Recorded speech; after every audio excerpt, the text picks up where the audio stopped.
Hey guys, this is Sean from worshipguitarskills.com, and in today's lesson, I want to teach you a cool concept that will help you to figure out the fretboard a lot faster and to do so in a musical way. The two different things and the two different worlds I want to expose you to real quick when you play something on a guitar. Either you can do it in a vertical fashion, which is like up and down the guitar like this. Essentially, that's scale shapes. Everyone knows their scale shapes or their arpeggios, whatever the case may be. That's going vertically up and down.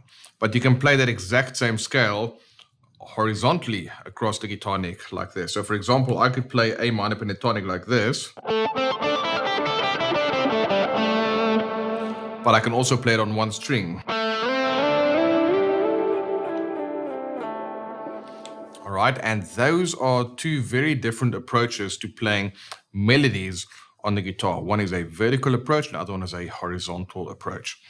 Now, the reason that this will give you a big breakthrough in the way that you think about melody and the way that you approach your melodic playing on a guitar is because it's going to give you a deeper understanding of intervals. Now, an interval is the distance between two notes. And in the Western world, our kind of music that we are used to listening to, the smallest interval is a semitone. So it's like on a piano going from one note to the very next note, or on a guitar going from one fret to the next fret. That's an interval. And obviously that's a small interval, it's a semitone, but then we also get bigger intervals, right? That go from a low note to a much higher note. So that all you need to know for now is an interval is the distance between two notes. The second important thing is that intervals literally, those are the building blocks of music, the way you construct chords and the way you construct melody. All right, two of the three main elements of the guitar, harmony and melody, that's made up of intervals. So since it plays such an essential role, it's really important for you to have a good understanding of what intervals are and how they work on a guitar. Now, coming back to today's lesson, where we're going to look at doing this in a horizontal fashion, is that's going to give you a better understanding of what's happening within an interval. Now, like I said, it's the distance between two notes. Now, there's actually two types of distances that I like to think about when I play the guitar and I think about intervals. There's the musical distance, right, where we can know the interval of a fifth or the interval of a fourth, the way it sounds, right? It's the aural distance, let's call it that. But then there's also the physical distance between two notes. Now, the physical distance is very important because you need to know how to access these intervals, whether you play in a vertical fashion or in a horizontal fashion. Now, when you play scales up and down, it can be a little deceptive because all the notes feel close to each other, yet it covers a big range. I can go from this A right up to this C. So that's like 2 octaves higher and an additional minor third. So it's a big distance between these two notes. Like if I wanted to play that same interval on one string, I would not be able to do it because I don't have enough frets. So it can be deceptive when you play in a vertical fashion that the notes feel closer to each other because they are, but the intervals are actually bigger. So what happens when you do that on a horizontal way, you actually get a better understanding of the physical distance that obviously results in the musical distance. All right, so stick with me. It might sound a little strange, but once you've gone through the examples I'm going to show you, a whole new world is going to open up for you. It's going to allow you to, number one, get to know the fretboard better. Number two, play more melodically. And also number three, literally break out of the boxes, because you'll find as a guitarist, you tend to play the same thing over and over because your hands are used to certain shapes. So by not using a vertical approach and playing just on one string, you are actually going to be able to, access some new ideas and things that you've not thought of before. And that will allow you to be more musical because now you're going to play what you hear rather than what your fingers are used to. So that's enough on the theoretical side and the explanation side of what I'm talking about today. Let's look at what I physically mean with this. I'm going to take a progression and we keep it super simple. C, A minor, F, G, also known as 1, 6, 4, 5. And I'm going to play all of those notes, those chords. I'm going to break them down into the actual chord tones and play it on one string. So as you can see on the screen right now, a C major chord is made up of 3 notes, C, E, and G. And if I play it on one string, or in one position rather, that's what it sounds like. But if I do it across the string C, E, G,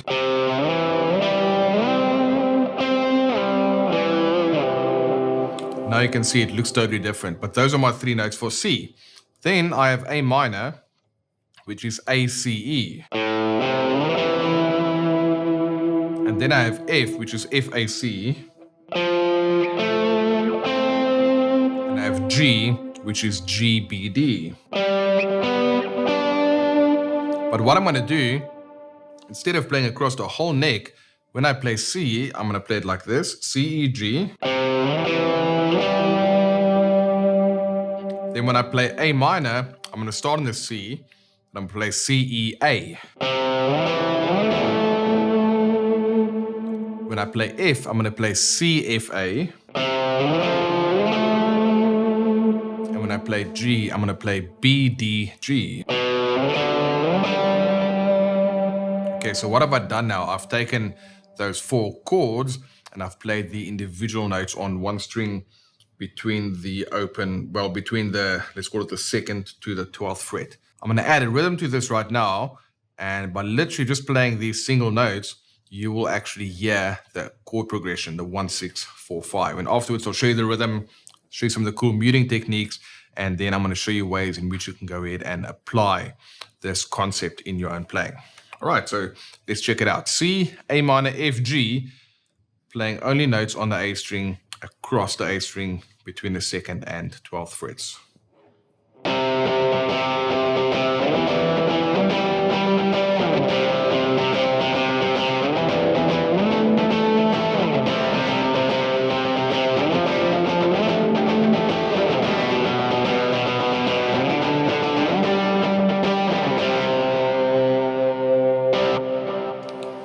All right, hopefully that sounded familiar to you. It sounded like a chord progression.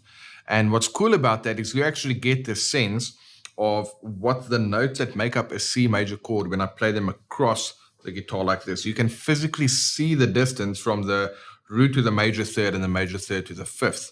By being able to visually see the distance between those 2 notes and then making the connection between the way it sounds, that twofold approach is going to really solidify that concept to you. And then when we went to A minor, I still played C over here. I still played the E, because both those notes are the same in C and in A minor. But then instead of playing G, I went to the A. So it's C, E, A. And then for F, I did C, F, A. And then for G, I did B, D, G. And now you can come up with, you can make up things like this, for example.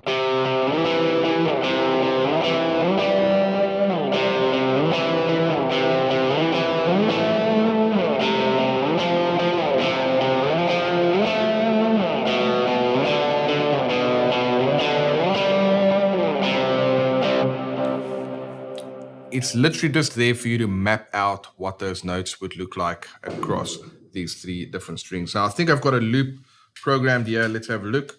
In fact, let's record a quick loop using those chords, and then I'll show you I can use the same approach, but on the G string. So what I've got now is I've got a loop here, C, A minor, F, G. I'm just going to put that on, but now instead of playing, well, in fact, let's keep it on the same notes, and then we'll do it on the different string. And you can see what we can now do with this whole approach. Check it out.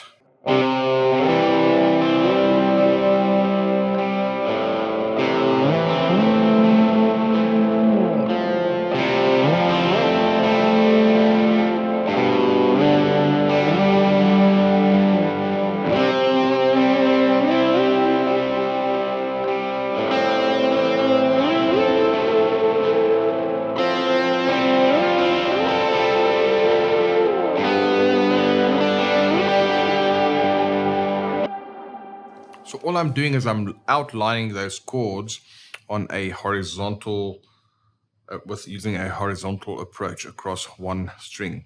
So that's going to sound a little different when you first do that, and it's going to also feel a little bit different because it's not the type of thing you are used to doing when you're playing on one string only, on one scale shape only, but when you change it to one string, your fingers won't yet know where to find all those notes. But the mere act of going through that and mapping out the notes on one string is going to really help you to play more melodically. So that's the first thing I would encourage you to do. In fact, if you check the description box, there's a link to download a backing track. That backing track only has 4 chords. It'll come with a chart. It'll show you what the chord progression is and what the individual notes are of that progression and how to find that on the guitar. Those 3 steps, once you've got that down, you can actually start and experimenting by playing on one string and mapping out the notes. And if you want some bonus points, what you can do is map out the notes, but then instead of playing just chord tones like this, I might add in a passing tone here.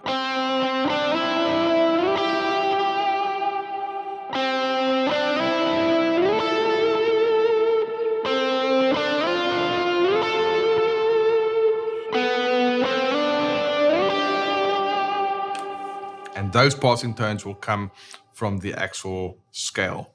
All right, so that's a new concept that you can go and experiment with to map out the notes of a chord on one string. You're not going to be used to it. It's not going to feel natural at first, but it's definitely going to help you map out the notes on the fretboard in a more musical sense, because now you're not limited with the scale shape and following what your fingers want to do. All right, guys, hope that's been helpful. We'll look at some more melodic approaches on one string and how you can start adding passing tones together with the chord tones along with articulation techniques in order to get a more vocal quality on the guitar, which is essential if you want to play melodies that's actually going to be memorable and that people want to sing along to, and it's actually going to just be a lot more musical and doesn't sound like a guitar player just going up and down a scale. All right, guys, hope you had fun. Check out the links in the description box, and I'll see you in next week's lesson.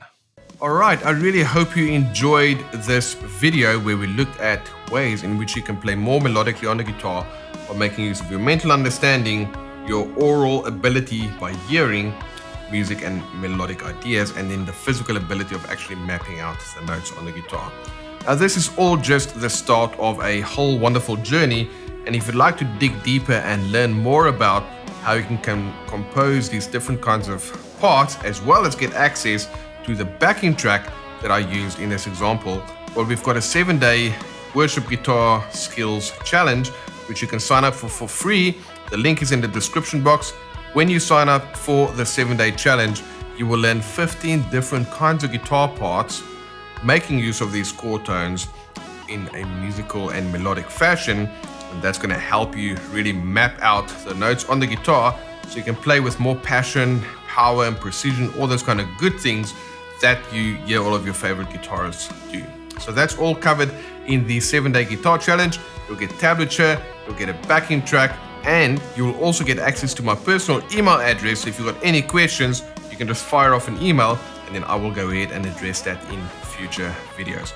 All right, guys, been awesome hanging with you today.